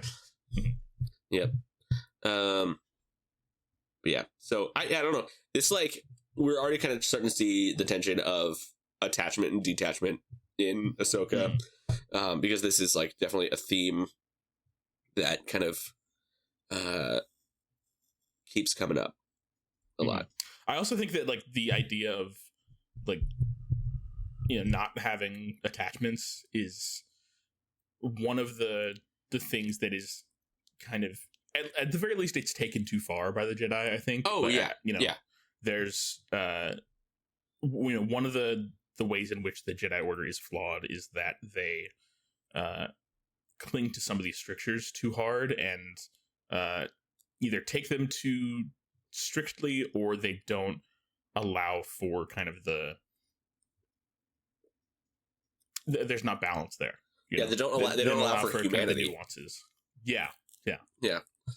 Exactly. And it's interesting. I mean, like, one of the things that I read one time, it's kind of like a headcanon of somebody's, but like I think it fits with the general like ethos of the Force and Star Wars, is that when like at the end of Revenge of the Sith, when Anakin is like laying there on the side of the lava river, like burning alive, Obi-Wan says, "I have failed you, Anakin. I loved you." It's kind of like they're kind of like reading into that as like Obi-Wan had an attachment to Anakin, like, and that was him saying like, "I failed you. I did this," but that wasn't actually a failure at all. Like, the real failure is that like he was attached but tried to be detached and missed all the warning signs of Anakin going to the dark side. It was because he was trying to avoid detachment that Anakin went to the dark side. That like he wasn't able to be there for his brother. Yeah, it's very like, it's about like having a healthy relationship with your feelings versus trying to repress your feelings. Yes, and that's a very important distinction that I think the Jedi don't make, that they should. Do you think the Jedi should go to therapy? I think that's a thought. It's a thought. Just a little thought. Somebody should title a podcast episode that. Yeah, or like make a T-shirt about that. Speaking of which, actually, do you want to go on a brief tangent about that? Yes, I do. Okay, so a while back, Sam and I were talking about just like, it would be fun, not for the sake of actually making money or anything necessarily, but just to have like merch for our show, and like, have T-shirts that people could buy online if they wanted to. Just kind of, one of those like like direct consumer, like, what do you call it? Like a print on demand kind of thing. Print on demand. That's the phrase I was thinking of. Yeah. So we might set that up, but like in the meantime, I did, just for the fun of it, one night I made a few designs. And one of them is it just says "All the Jedi need therapy" on it. Yes. And so it's like, and they're all like an iconic Star Wars fonts. Like, some of them look like the opening title crawls. Some of them look like the Star Wars, like a Star Wars story kind of like logo kind of thing. They're all, they're so good. Yeah, they're so good. So I've got 4 designs so far. Who knows if you'll see? I'm sure you'll see some of these in some form at some point, but who knows? Yeah. So the first one that I made is, I think, probably my favorite. It's the one in that, like, it's in the Star Wars font. And it kind of looks like a Star Wars story, kind of like the Solo Star Wars story font, but like kind of design, or like the original logo for The Empire Strikes Back. That's sort of like, it's got the Star Wars font, but it's got like a line going around it. Anyway, but it says an impenetrable defense on it. and then in Arabesh there's unlimited content. Yes. Which is great. I really like the way that one turned out. I think it looks pretty slick. Then in addition to that, I have one that just says "in chronological order ... in the look of the "A Long Time Ago in a Galaxy Far, Far Away," like blue font, which I thought that was fun. And then I have one that made me smile. That made me smile. That one. it's good. They all did, but that one especially. Yeah. And then there's one that is our opening spiel for this podcast, but it looks like the title crawl from Star Wars. Yeah. Yeah, where we go, "Hello there, Star Wars nerds, and welcome," the whole thing. So I've got that, and it's like on a star field, and it looks kind of nice. And then the last one is "All the Jedi need therapy." Yes. And it's just like, "All of the Jedi need ... is in the "A Long Time Ago" style, and then "therapy" is just in the Star Wars font. It's really big. That would be really good if we did like "All the Jedi need" on the front of the shirt, like in kind of small subtle thing, and then just "therapy" giant on the back, kind of like a sports like somebody's like last name on like a sports jersey kind of thing, just like huge therapy. Excellent. That would be so good. All right, if and when we make these shirts, we both have to go to therapy wearing those shirts. Okay. Yeah, we can do that. Yeah. We'll make a pact. Yep. Yeah. Assuming this ever gets made, that we have to do it. I feel like, yeah, if nothing else, I feel like you and I will get the shirts, and then probably like Dad will want to buy at least one of them. Yeah. Hi, Dad. Yeah. Thanks, Dad. Oh, speaking of Dad, he's behind on the podcast. Come on, Dad. Okay. But he just like yesterday listened to the episode where we talk about Rush. About Rush. What was his response? I'm gonna read it. Where is it? Hold on. Because it was real funny. It was real funny. It wasn't like big or crazy. It was funny. Yeah. He sent me it's an image of the original Star Trek, but like they're looking at like the screen on deck, and it's a Rush concert. And then he sent like his caption he sent is they're playing Red Barchetta on their way to Weeblos camp out. Excellent. What a perfect response. I know. And I just responded, I wonder when you get to that episode. Because at this point that's like one or two episodes back from the current one that's out right now, which it just made me very happy. And I'm glad that was the only reaction I needed from that. It was just that like we can both laugh at this now. I'm glad you're not feeling awkward about it, because I don't. It's hilarious. It's so funny. My uncle has a country place that no one knows about. He says it used to be a farm before the motor law. Such a good song. Very good. Anyway, where were we? Okay. We were talking about t-shirts, and then we talked about Rush some more. We did, but like, I feel like we should jump back in because we have another like episode and a half to go. Let's keep going. We haven't gotten to George Takei or the lemurs yet. So no, that's all in the next episode. But it's my favorite part, so let's just get through it. All right, let's go. All right. Great. All right. So Ayla's group finds a giant tree that was depicted in the tablet. However, giant seed pods come falling down on them from the trees, but no one is hit/hurt by them. Which that was just silly. It was just giant walnut. They look like giant walnuts. They're giant walnuts, but they're the size of like small sedans. Just like falling out of this like this like weird like Lion King looking tree. Like it just looks like Rafiki's tree from Lion King. It is just giant like strapping Camrys on them. Yeah. Oops. So Ayla notices a trail made from dragged away seed pods, and they follow the trail. Back at camp, something is watching Rex and Anakin. Hearing rustling in the brushes, Rex goes to check it out. As Anakin finally comes to his senses, he senses something and tries to get up, but collapses. He manages to tell Rex that there's something behind him. He turns around, and a Mastiff Falone, that's what it's called? A Mastiff Falone, attacks him. He managed to scare it off with his blaster. So these Mastiff Falones, it's basically like the body of like a lion or a wolf, but with the head of a vulture. They kind of look like hippogriffs from Harry Potter, but like without wings. They do a little bit. They do, yeah. It's just like four like giant like talon legs, and like it's like the shape of a lion, but with like eagle legs and face. Is kind of what this thing is. Yes, it's fun. It's weird. It's fun. It's a weird Star Wars animal. We love it. This is just like two other animals that are real, like melded together. It feels very like Avatar: The Last Airbender. It does. It does. Like a turtle duck or something. Yeah. Yeah. It's very, very Avatar. Which Dave Filoni, thank you. Thanks, Dave Filoni, for making some Avatar. That was cool. That was great.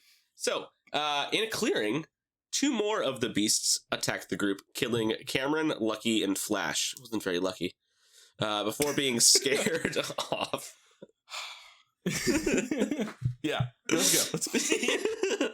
Ayla, Ahsoka, and Bly soon find a village of Lerman who had settled on the planet far away from the war. The village elder, Tiwat Ka, refuses to aid them, fearing that destruction will break the peace they already have. However, at Ahsoka's request, he does allow his son, Wag 2, to help them bring Anakin back to the village for medical support. But he requests that only one Jedi go with him, and that Bly should follow. Ahsoka and Bly go back with Wag 2 in their company, while Ayla remains behind as insurance. So this is where we meet our pacifist Irish lemur friends, which they have fun names, like Wag 2, and what was the other one? It was Tiwatka. Yep. And they're just like vaguely Irish, maybe kind of Scottish in there, kind of just slips. It like just kind of back and forth. It's a made up accent that's more or less a real accent. It's about as real as the French accent of the Twi'leks. It's not as real as Ireland. Ireland's not real. Hey, we're Irish. What do you? You can believe all you want, Sam, but anyway, you're not gonna convince me that Ireland is real, just like you didn't convince me that dinosaurs are real. All right, everybody knows dinosaurs are fictional. What's dinosaurs? Yeah. Okay. What? You seem confused. I am. Dinosaurs are real, Jack. Dinosaurs are real. About? What? Yeah, and Jurassic Park's a real movie. It's a non-fiction movie. Anyway, moving on. To be 100% clear, that was a joke. Everybody, I know dinosaurs are real. Jurassic Park actually was a non-fiction movie. That's real. I believe it 100%. All right, so visual cuties based on movement. Yeah, you can't see us. You can't see us. Oh man. Dino, DNA. All right, in a homestead, Ayla and the elder Dino DNA. Bingo. How many Jurassic Park references can we fit in? Oh man, I'm crying. This is. Oh man. All right, in a homestead, in a building, in a homestead. Oh. Can't go 2 seconds without inserting some pop culture reference into that's how our conversations work. That, by the way, but it was a reference to Danger-esque, which is from Homestar Runner. Sam's done. Sam may be deceased. Okay. Oh man. Why would you just write in a homestead? It's just a weird way to write this. And it's as weird as in a building. It's Okay. Anyway, so let's move on before we both die. Yeah. It's late. I'm tired. This is funny. Yeah. Ayla and the Elder discuss the war. Ayla says that they did not start the war and only hope to bring peace back to the galaxy. The Elder says that he doesn't see a difference as who started it. Only by laying down their arms on both sides can they hope to achieve peace. At the camp, Anakin senses more creatures nearby and stands to fight. Two emerge from the bushes, ready to strike. As they charge, Rex shoots one of them, but the other rams between them. Luckily, the others arrive in time. Wag 2 uses the rope to bind the creature, but tells Ahsoka not to kill it, merely to topple it. They pull on the rope, bringing the creature down on its side. They then bring Anakin back to the village, where Wag 2 uses healing oil on Anakin. Outside the village, Ahsoka acknowledges that Ayla that she was right. If she had stayed with Anakin, then they would have never found the village in time to save him. However, their only concern is getting off this planet, and they hope that Yularen can find them soon. End of episode 1. Yay! Indeed. I thought it was cool that Wag 2 hog-tied the that creature. He just scurries between his legs and just kind of drags it. It was very Empire Strikes Back with the on Hoth with the snow fighters and between the AT-ATs. Remember that one really old movie, The Empire Strikes Back? Yeah. I always wondered why Peter Parker didn't recognize Nick Fury was Mace Windu. Yeah, it's a little weird. Fake fan, wow. Peter Parker. Come on, you've got your Death Star Lego set, but you haven't even seen the prequels. Do we think our Gen Z Spider-Man is a prequels disrespecter? I feel like in reality, Peter Parker would definitely be on r/prequel memes. Oh yes, yeah, absolutely. But in the MCU, apparently, either the prequels don't exist or I don't know. I guess the prequels don't exist in the MCU. Silly. So their loss. Wow. Anyway, Jack, what do you think about this episode? It was good. It was good. I liked it. I thought that the opening bit, the whole like sky flight sequence, and then them like accidentally going into hyperspace and then having to turn off the life support so that they could get out of hyperspace and then turn everything back on so that they can avoid crashing into a sun. Like, just a very cool, like, you know, event followed by an event followed by an event. Like, It was very cool. all of which are fun and cool and exciting. Definitely a cool way to open the arc. And then I feel like the rest of it is kind of set up more for the next episode than it is anything else. It is. It is. Although we do get some cool moments of like Ahsoka and Aayla Secura bonding and kind of talking through like, yeah, when I was your age, I went through the same thing of trying to figure out like, how do I detach myself from my master? How do I process these feelings? And you know, Ahsoka grapples with this idea of like, how can we be compassionate but also not have attachments? Yeah, which is a valid question. It's a valid concern. Yeah, it is valid. And it's also kind of cool that like she's having this conversation with like a female Jedi, because she doesn't have very many female like mentors. Like, yeah, she spends a lot of time around boys. Yeah, like 99% of the people she spends time with are like, Anakin and Obi-Wan and clones. Yeah, you know, that's kind of it. Like occasionally Padme, but they're more like friends.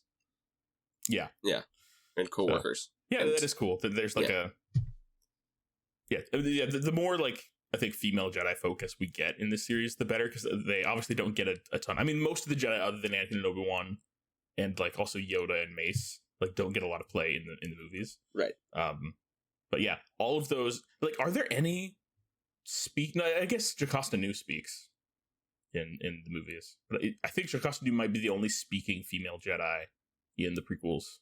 I think you're right, if I remember correctly. Anyway, wow. But yeah, agreed. That was cool. Weird. Come on. You just now being like, oh. No, wow. I mean, like, I've always kind of known. It's just kind of like when you just kind of like, no, it's one of those things where like before you point it out, it's like, oh wow, yeah, I get that. Come on. Yeah, I like. Anyway. Before, I don't know, like, I've always cared about this kind of thing, but like it like me has new weight to me as a girl dad. Like, I like want my daughter to have cool female role models, and like the fact that like my favorite thing doesn't have a lot of those sucks. But like I think but definitely as the Star Wars universe has expanded, especially over the last several years, like with, you know, in the Disney era, there's been a lot more female characters. Like obviously we get Rey, but then we also get let's see, Jyn Erso in Rogue One, and what can I remember, the redheaded woman who's in Mon Mothma. Jeez, I don't like. Okay, Mon Mothma has gotten a lot of like focus both in Rogue One and now in Andor. Yeah, and she'll be in Ahsoka. She's also in Rebels, I think, too. She is. Oh, and she'll be in Ahsoka, right? And then also Ahsoka. Like, Ahsoka getting more and more focus. Yeah, which is cool. Anyway, so and then we can't forget Leia. Like, oh yeah, no, obviously, yeah. Leia's the original. Leia's been there from the beginning. I just meant like more in the. Oh yeah, no, I know. Like, I know. Yeah. But yeah, definitely. Plenty more progress to be made, but also, I think there's a lot to appreciate from recent years, which is good. It is. Yeah, no, I get that. That's understandable that sort of thing would hold more weight for you. Yeah. Now, throws things more into it does stark relief. Yeah, it's kind of like when it's like it was bad, but like not to be like, I don't know, it just didn't affect me as much, just because like like it does in that like the world's a better place when we have like better representation and more people feel like they can see themselves in these stories. But like as a straight white dude, like it did, like it's not as personal. It's easy to get by without thinking about it. Yes. It's much easier for me to ignore it. But now that I'm the only dude in my house, and that they're like it's in my brain a lot more often, and I'm better for it. Sure, yeah, definitely. All right, Jack, do you want to read the stuff for the next episode? Yeah, sure. Yeah, the one thing I wanted to mention was just Yeah. that, like, I mean, this is also in the next episode, but like I was like pointing out beautiful shots. Yes, you do. In You're very good at things, that. and I think that in particular I mean, I already talked about the opening sequence, but then once they're on this planet, the skies are really pretty. There's a lot of great like sunsets and cloud landscapes, and like it's very pretty. I like the sort of painterly backgrounds that they have in the skies. So yeah, just wanted to point that out before I forgot. Yeah. Okay. Next episode: Defenders of Peace. Okay. The moral of this episode is: when surrounded by war, one must eventually choose a side. Dun, dun, dun. All right. Republic forces in retreat. While rescuing General Aayla Secura from certain defeat, Anakin Skywalker has been seriously injured. After a narrow escape, our heroes crash-landed on the remote world of Meridon. Stranded and with no way to contact the Republic, the Jedi receive medical aid from the peaceful Lurman colonists. But even on this tiny planet, the war threatens to follow the Jedi.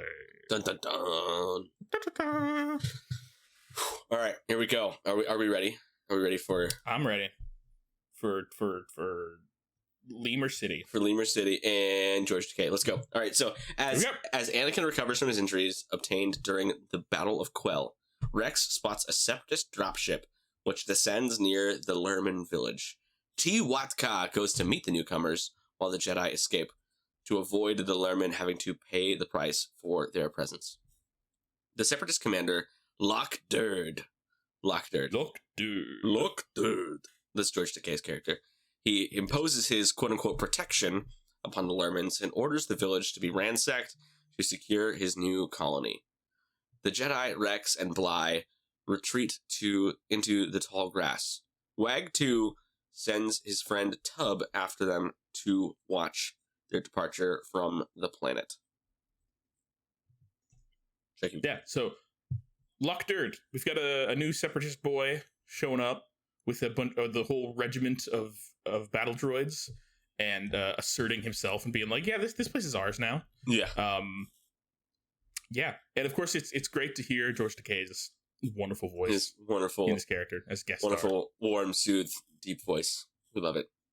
Yes. Yes. And then they run to the tall grass, which, I mean, that's pretty dangerous without any Pokemon with you. It is. To run to the tall grass. Yep. You're gonna get killed by a rattata or whatever. Yep, just by a rattata. Do you think a rattata could kill a man? Oh gosh. Depends on what level it's at, you know? Like, just the random one that you find in the grass when you first like a level 2? No way. No way. No, not never.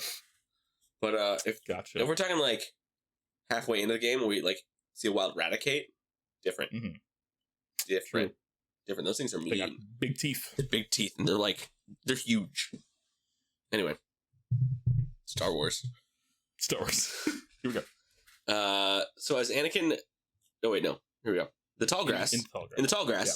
The Jedi and clones recover and discuss the Lurman's beliefs. Unfortunately, they are overheard by a scout droid, which rushes off to inform the base. But after a long chase, Aayla intercepts it and slices it in half. Wondering where it's going, they climb a giant tree and notice a recently built but heavily guarded separatist communication base.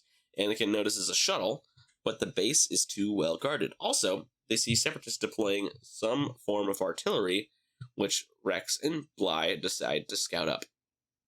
Locke announces to his droids that he has developed a defoliator, capable of destroying organic life while leaving non-organics unharmed. The weapon is test-fired, leaving the droids assigned to the test intact, but destroying the local vegetation in a wide area, and almost Rex and Bly as well. Locke declares the test a success, but Count Dooku, speaking with Locke via hologram, suggests that it would be best to test the defoliator on living targets like the Lurman. So yeah, George Takei showed up with a new WMD. Yeah, he's just like napalms like a field. Yeah, it was just like this. Yeah, they fun. shoot a missile out and it causes a little explosion, and then like everything around it for like a mile burns, and just it turns into just dirt and nothingness. But it doesn't affect the droids. Which, by the way, this weapon never comes back like ever again in the rest of Star Wars, which on the one hand like is a little weird because like this is clearly such a powerful weapon, but on the other hand, how would they deal like the ramifications of this weapon if introduced into the war like actually would be like, oh, that's a huge, it's a major like tide turning thing. Yeah, like can you imagine they just like loaded that up on a ship and just like started like I don't know, just like doing like bombing runs over like massive like swaths of troops, or even like clone troopers, or even just like civilians, Coruscant. Because or the Battle of Coruscant. Can you imagine? Yeah, Coruscant would be gone. Jeez. Yeah, I mean all the buildings would probably still be there. The buildings. In the building. In the building. Yeah. All right. Yeah. Also, defoliator. It's a very like it sounds like a tool you would buy at a garden shop, and not like a. It does. Like a murderous weapon, but yep. I mean it makes sense, but it sounds too quaint and too sweet to be like. Yeah. It does. Anyway. Shall we? Yes, let's do it. Anakin predicts that the Separatists are headed for the Lurmen, so he tells everyone that they will take out the communication station, steal the shuttle, and then return to help the Lurmen.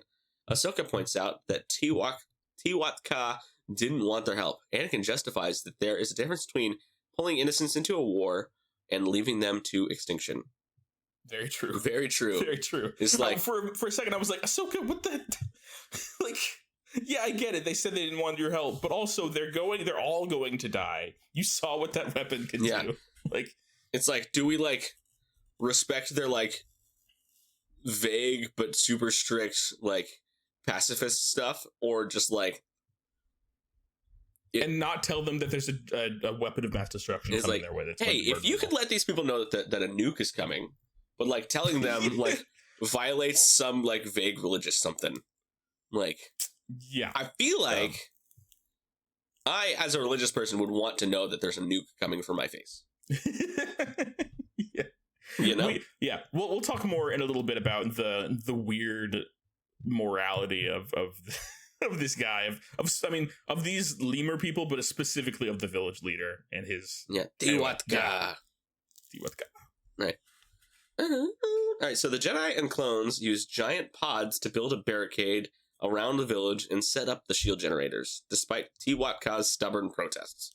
A defoliator round is fired at the village, but the shield protects the village, which forces Locke to send his battle droids forward. The Jedi and clones then go outside to meet their foes. They manage to fend off the first wave, but the second and third waves of droids get behind the shield and destroy the generators.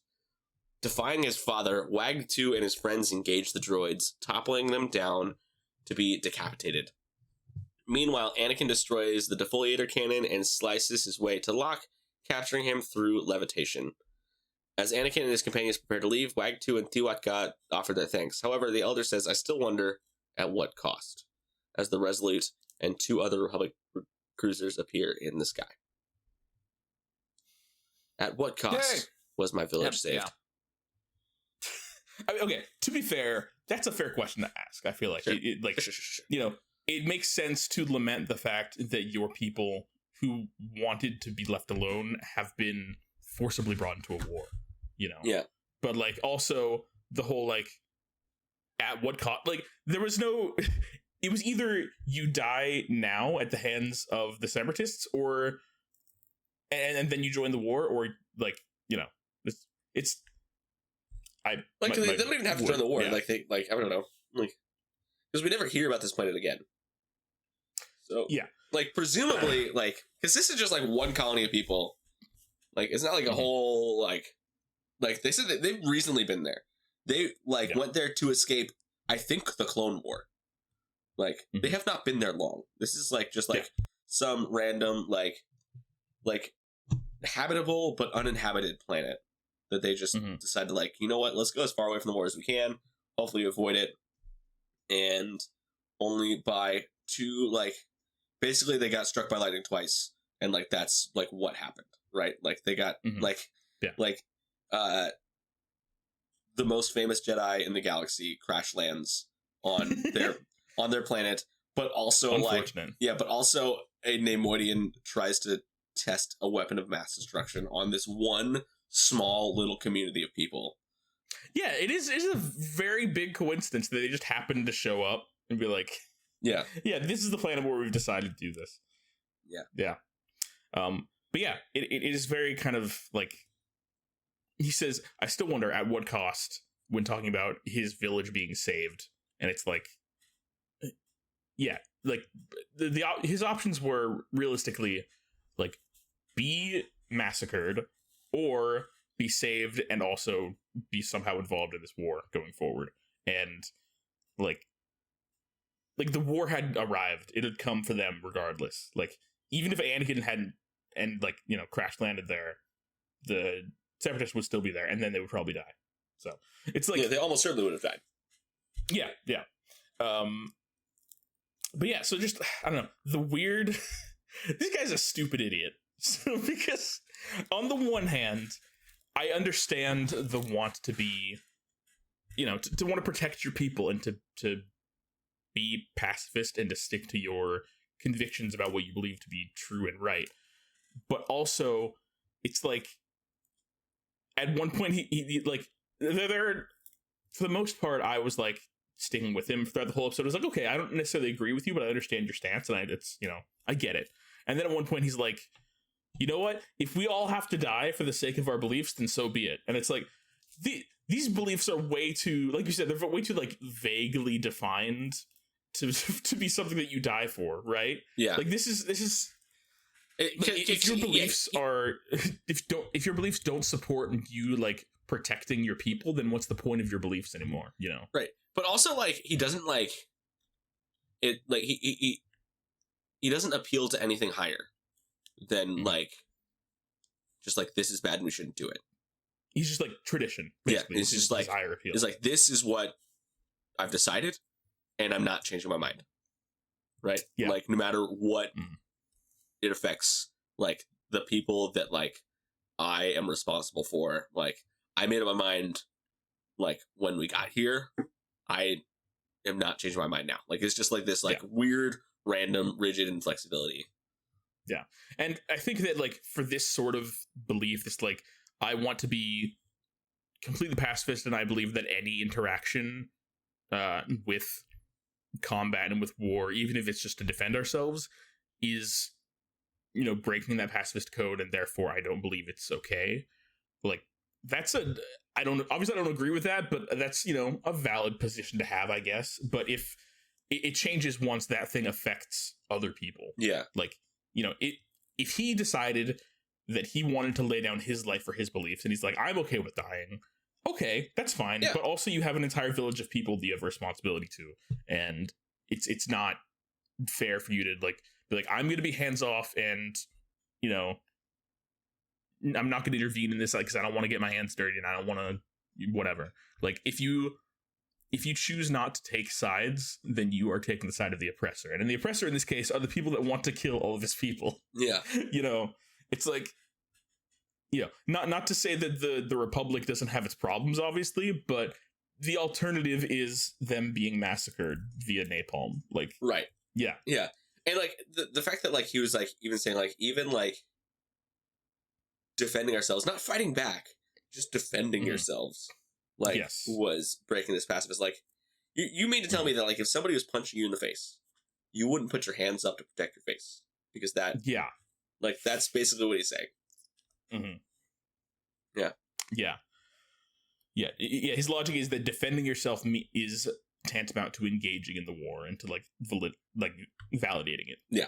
Which is kind of bonkers to me. But yeah. There's one moment that I really like where they're like basically the Jedi have shown up and the Jedi and the clones are like setting up these barricades and trying to protect the village, and the village leader is like, no, go away, we don't need your help, I didn't ask for your help. And Anakin's like, we will, like, he could have said, like, he could have gotten angry and been like, your people are gonna die if we don't save you, but instead he was like, you know what, you have your beliefs and we respect that, now please respect ours, which is that we want to protect the innocent.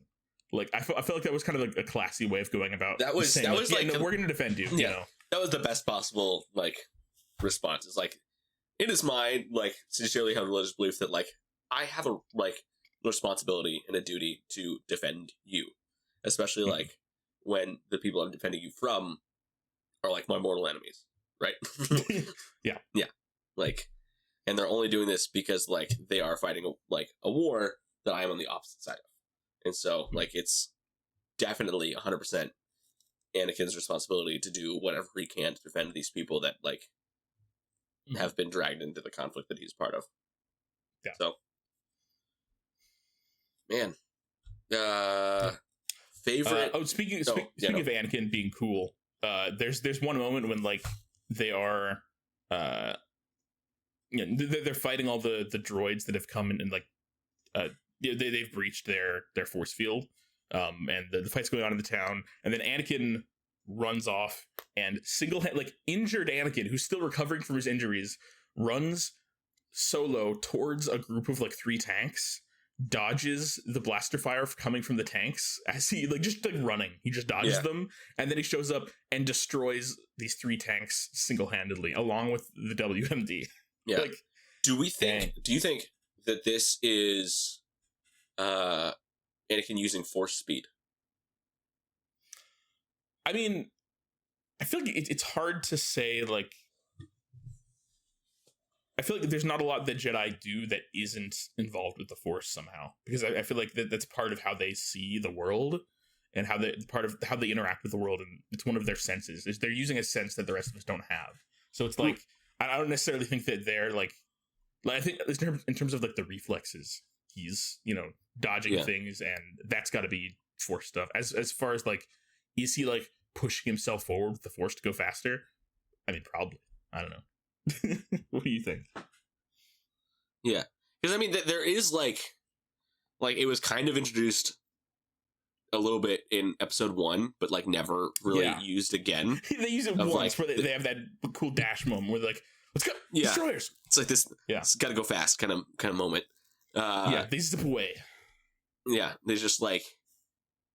Yeah, for those of you guys, for those who are listening who like don't know what I'm talking about, like basically there's a Force ability that Qui-Gon and Obi-Wan use when they are on the droid command ship over Naboo, when they're trying to negotiate with Newt Gunray and all like the this is like opening 10 minutes of the movie. Yeah, where like they escape the room that like that's filled with like the poison gas. And then they come out and there's a bunch of battle droids. They take out the battle droids, and then the droidicas, like the Rolly droids, show up, and they're like, "Oh, we gotta get out of here!" And like he goes, "Master destroys!" And then they run. They like sprint off screen to the right, but it's like unnaturally fast. Like it's just clearly like computer. Like they just like click and drag off the screen. Like, that's what it looks like. It's very like Scooby Doo, like like there should be a sound effect of them going. Yeah, so when I saw this scene, it was like, is Anakin doing that? Because he's like running very fast and like it's clearly like he's got speed. Yeah, and like he's injured. There's no way he's like just doing it like just his normal body just running, right? Like he's got to be using the Force somehow. Because like I know there are stories of like Force wielders doing much crazier things, like especially like in the comics and in the books and like in legends and stuff. Like there is like there's a story of a Sith Lord, like from like the time of like the Old Republic. Like he basically like he beat death by like basically like using the Force to will himself to still be alive. Like he was like his body was like rotting, but he was like using the Force to like hold his body together. Like his existence, his like not dying was a sheer act of will of like using the Force to keep himself from dying. Like there are much crazier things than just like Force pushing at your feet to run faster, right? Yeah, definitely, yeah. So, Star Wars is fun and weird, but yeah. Agreed. That was my thought. I was like, is he using this thing? There's one obscure thing that like I feel like would be a lot more fun if it was used more. Because we'd get like Sonic the Hedgehog Star Wars and it'd be fun. Yeah. Speaking of Sonic the Hedgehog, these lemurs. Like, yes! They roll around. They roll around just like Sonic the Hedgehog. It's weird and fun. I love it. Our Irish pacifist lemurs. Gotta go fast. I gotta go fast. Jack, did you have a favorite moment from this arc? If you could... It's when they're rolling around like Sonic the Hedgehog. Yes. No. That's the only right answer. It's a good question. I liked the... Man. I don't know. I liked the moment where there's a lot of cool Anakin moments in this. Like there's two really cool Anakin moments. One, I get three. One is the part when he like says that thing to the village leader. He's like, respect our beliefs, like we respect yours. That sort of moment. That was like, oh, I respect that. That was a cool way of going about that. It was classy. Then there's the moment that we were just talking about where he runs towards the tanks and takes them out single-handedly while being injured. And then the other thing is the opening sequence when he jumps onto the flying super battle droid and flies into the ship and then takes out a bunch of super battle droids and then protects all his friends with the Force. And yeah, just, I mean, I feel like that's probably, it's just that opening sequence, the whole like Anakin being a cool guy. Like, it's just, that's probably my favorite moment just in terms of like, it's cool. And I like cool Star Wars. Yeah. It was a very cool opening sequence. Yeah. Yeah. That might be my favorite. But just for the sake of picking something else. Right. Yeah. The final battle, and especially just like, but also like the final battle, but also like George Takei's character was my favorite part of this entire arc. Yeah, just hearing that sultry voice of his. Yeah. Honestly, George Takei is my vote for MVP for this episode. Not his character, George Takei. You know, I'll honestly, I'll make it. We can bend the rules. This is our podcast. We can do whatever we want. There are no rules. Everything's made up and the points don't matter, Jack. Come on. Exactly. Welcome to Unlimited Content, where everything's made up and the points don't matter. And Wayne Brady will be our guest next time. Yeah. Love Wayne Brady. Yeah. So I guess as for MVP, like yes, George Takei, I think is actually our MVP, but like our runner-up, like my thought before that was either going to be Anakin because I feel like Anakin does the most and is the most like important and effective character in this, like in terms of the things that he accomplishes, the sacrifices that he makes, and the fact that he always sticks to his, you know, we don't see like reckless Anakin or Anakin making mistakes really in this. I mean, we see him being reckless a little bit in that he gets injured, but he does it in such a way that it saves a lot of people. Yeah, like it was him being heroic. Yeah, it was him taking a bullet, kind of reckless. Yeah. And then he's got, you know, and then he had a cool like, you know, wise, kind moment of you know, like respect our beliefs, like we respect yours. That's that cool moment, and then just lots of being a cool Jedi, doing cool stuff. And then my other thought for MVP was going to be WAG 2, because he stands up to his dad and it's like, now we're gonna, like, if it weren't for WAG 2, their village probably would have, like, there at least would have been more deaths involved, because like you know, they were being overrun by the droids, and the Jedi and the clones couldn't alone take them all. And then they like WAG 2 and his friends like do the rope thing again, but for a whole line of like 20 battle droids that are all down. They're all conveniently just standing in like a curvy line, and then they just pull, and they all fall down, don't stand up, and then Ahsoka just runs, dragging her lightsaber on the ground, and just like decapitates all like the plot summary for Wikipedia just says that like they fell down to be decapitated. Literally, they like just got tangled up in this rope, were yanked down, didn't try to stand back up as Ahsoka like jogs by them, dragging her lightsaber like along the line and just like slicing their heads off. It's so good. I love it. And dumb, and the thing funny is, like, Star Wars. It's dumb and funny, and it is the type, like, you know, the battle droids are incompetent to the extent that this makes sense as something that they would do. Mm-hmm. I think they would just be like, oh, I'm on the ground now. No. Ooh, another droid moment that we failed to mention was when George Takei was testing his weapon. He asked for 2 volunteer droids to go stand where he's gonna fire his weapon, just to prove that like it doesn't affect droids. He's like, I'm looking for 2 volunteers, and then all of the battle droids but 2 take a step back, and then he kind of like asks again, I want 2 more volunteers, and then they all take another step back, and the other two droids are like, what's going on? Like, where's like oh, it's us. Come on. It's a great moment. It's a great silly visual comedy sort of moment. Yeah, that was great. And then also the other thing I wanted to point out was earlier in that scene, so he gives the speech. First of all, the fact that he's giving a speech to a bunch of droids is very silly to me. It is very silly. Like, I feel like it's just him like taking advantage of a moment to like give himself sort of a power trip. You just sort of feed his ego. Be like, yes, here I am. I'm a great leader, and I'm giving a speech to all of my robots that are programmed to listen to me. You know? But then after he finishes the speech, all the battle droids start cheering. But like they're like, yeah, yeah, yeah. And then you hear some just go, Roger, Roger. Like, just in there. Just a few Roger Rogers thrown in there for good measure. I thought that was funny. I love it. All right. Episode stats. No main character kills, no lost limbs, no Wilhelm screams that I remember seeing. Yeah. Or hearing. No. No stat update arc. True. More Star Wars is better. Star Wars. How does this episode make the movies and the rest of Star Wars better?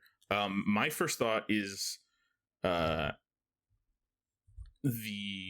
little thing with Ahsoka and Aayla Secura, the conversations that they have, and kind of seeing a little bit about like, you know, this episode, this arc contributes a bit to the conversations around, you know, how do you act with compassion while also remaining detached, and the tension that's there.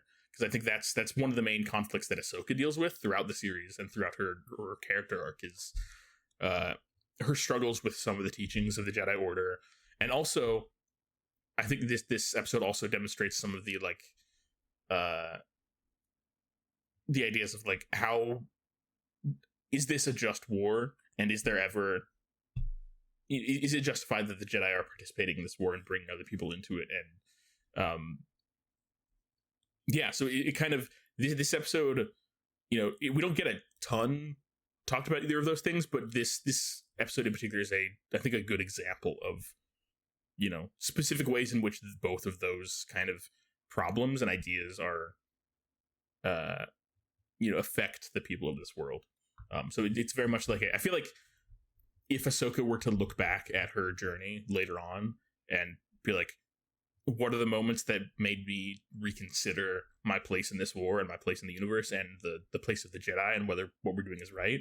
I feel like this arc would have been one of those moments, right? Yeah, I agree. I think it's really fitting that this is one of the last arcs we watch before the Ahsoka show premieres. Because I'll definitely be thinking about this arc going into watching Ahsoka. But yeah, other than that, I got nothing else to add. I think you hit the nail on the head, Jack. Cool. When are we going to see lemurs in live action? When are we going to see lemur people? Dude, we better. We better like come back like 50 years later and it's like just this big old thriving Sonic the Hedgehog pacifist lemur community. Like, yes. This planet has grown and there's a whole city of weird pacifist lemur people. Yep. Yeah. Yep. I love it. I love it. All right. Thus ends our discussion of these episodes. Sam, I believe we have a brief viewer mailbag. I do. Situation. I don't know how brief it is because I put out like an Instagram poll kind of thing.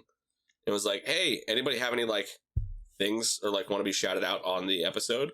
And I got a lot of responses. So really? I did. Yep. Well, let's hear it. All right. Viewer mailbag, everybody. Viewer mailbag. So we need like some.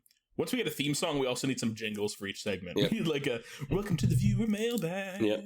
So I think we got like 7 responses. They're all really brief, but they're just like quick little discussion questions. So, question number one from our cousin David. Hey David. What is something that hasn't happened in Star Wars that you would like to see in the future? More lemurs. No, that's something that has happened. Or something that hasn't happened. Yeah. Let's see. All the things I'm thinking of are things that I want to see more of, or things that aren't canon that I wish were. So like the thing that I was thinking about when you were talking about like crazy Force abilities, my immediate thought was in The Force Unleashed when Starkiller pulls down an entire Star Destroyer with the Force. Yeah, like, I want to see that in live action. I want to see that in the thing. Yeah, closest we've gotten to that is in Obi-Wan when Vader stops the ship and then slams it back on the ground, like when they're trying to escape that like that's that like true. Underground Railroad kind of thing. That's the closest thing. Yeah. Indeed. Something in Star Wars that I want to see that we haven't seen yet, like just genuine, like a comedy series set in the Star Wars universe. I was thinking about that. Like so could we get could we? I don't, because we kind of got it like in that those like Kylo Ren SNL sketches, like like it's like The Office, but like the Death Star. That's hilarious. I want that, something like that. That's what I want. Yeah, like I want fourth wall breaking Star Wars. Exactly. Yeah. I was thinking about because one of the things I noticed about this episode is this doesn't usually happen in Clone Wars episodes, but like at least I don't think it does. But whenever they would like, there were very clear like commercial break cuts in this episode. There were moments where like the music would kind of like swell and then fade out, and then it would fade to black, and then it would fade back in. And I feel like usually for the Clone Wars, we don't see a lot of that. It feels like one contained episode, whereas for whatever reason in these episodes there was a more clear like delineation there. Which anyway, that made me think of the Next Generation, Star Trek: The Next Generation, because that's how like every Star Trek episode of The Next Generation is edited that way. Where like with the commercial breaks. Yeah. It's very clear where those moments are because the music swells and then it fades to black, and I think I even noticed that got me thinking about that got me thinking about Star Trek, and I think Mom mentioned to me that she and Dad were watching Star Trek Lower Decks recently, which is like an animated like comedy series set in the Star Trek universe, and I was like, why don't we have anything like that for Star Wars? Like we don't have like a fun, like I guess we have a lot of like parody things, and there are like, you know, we've got Robot Chicken and Family Guy and Phineas and Ferb and whatever, like Star Wars episodes of things. But like, we don't have like a like specific, like, this is a Star Wars comedy series or something. I think that'd be cool. Cool. All right. We're going to rapid fire these last ones because it's late and I'm in my bedroom and my wife wants to go to bed. So we're going to rapid fire this. Rapid fire. All right. So one from our cousin Allie, they ask, a challenge, identify the funniest moment for Yoda to suddenly start talking normally.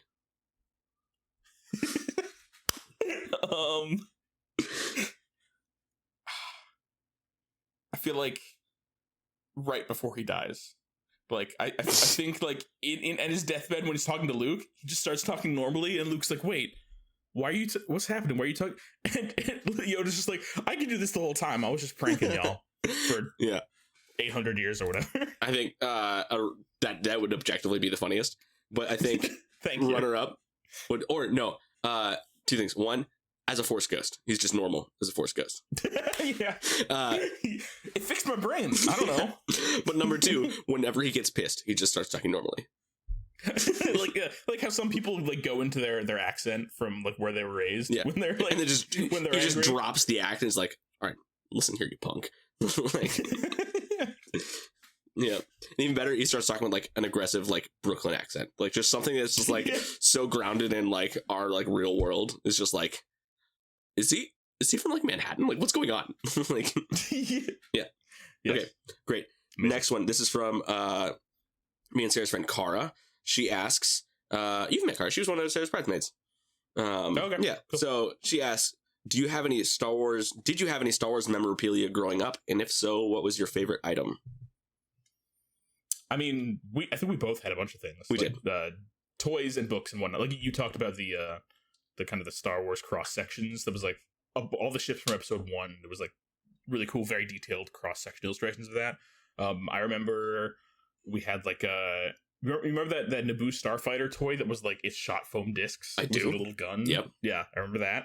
That was cool. But I think for me, it's got to be like lightsabers. I like having all the different lightsabers and playing around with those. And I remember I had one lightsaber that was like a customizable one. That was so cool. Parts. And you can make it double-sided.